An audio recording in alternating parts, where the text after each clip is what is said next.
காய்ந்த விதையை பார்த்த காகம். ஒரு சிறிய கிராமத்தின் அருகே ஒரு பெரிய வயல்வெளி இருந்தது. அந்த வயல்வெளியின் ஓரத்தில் ஒரு புத்திசாலி காகம் வாழ்ந்து வந்தது. அது மற்ற காகங்களைப் போல உடனே கிடைத்ததை சாப்பிட்டுவிடும் பழக்கமில்லாதது. எதையும் கவனமாக பார்த்து யோசித்து முடிவெடுக்கும் குணம் கொண்டது. ஒரு நாள் கடும் வெயில். வயல்வெளி முழுவதும் வறண்டு மண் பிளந்திருந்தது.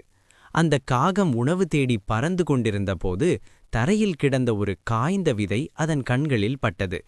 மற்ற பறவைகள் அதை பார்த்து, இது காய்ந்த விதைதான், இதிலிருந்து என்ன பயன் என்று சொல்லி பறந்து சென்றன. ஆனால் காகம் மட்டும் அதை எடுத்து பார்த்தது. காகத்தின் யோசனை: இதை இப்போதே சாப்பிட்டால் என் பசி மட்டும் தீரும், ஆனால் இதை நட்டு வளர்த்தால் பலருக்கும் பயன் தரும் என்று காகம் யோசித்தது.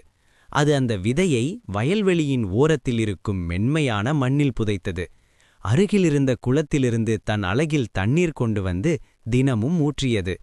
பல நாட்கள் கழிந்தன. எந்த மாற்றமும் தெரியவில்லை. மற்ற பறவைகள் சிரித்தன, காய்ந்த விதை முளைக்குமா என்று. பொறுமையின் பலன். ஒரு நாள் வானம் மேகமூடியது. மழை பொழிந்தது. அடுத்த சில நாட்களில் அந்த இடத்தில் ஒரு சின்ன முளை தோன்றியது. காகம் மகிழ்ச்சியில் கத்தினது. காலம் சென்றது. அந்த முளை ஒரு செடியாகவும் பின்னர் ஒரு பெரிய மரமாகவும் வளர்ந்தது. மரம் நிழல் கொடுத்தது, பழங்கள் கொடுத்தது. பல பறவைகள், விலங்குகள் அங்கே வந்து ஓய்வெடுத்தன. காகத்தின் மகிழ்ச்சி. முன்பு சிரித்த பறவைகள் இப்போது சொன்னார்கள், உன் பொறுமையும் புத்திசாலித்தனமும் எங்களுக்கு பாடம் கற்றுத்தந்தது. காகம் சிரித்தபடி நினைத்தது, சிறிய முடிவே பெரிய மாற்றத்தை உருவாக்கும். நீதி: பொறுமையும் தொலைநோக்குச் சிந்தனையும் இருந்தால் காய்ந்த விதையும் வாழ்க்கை தரும்.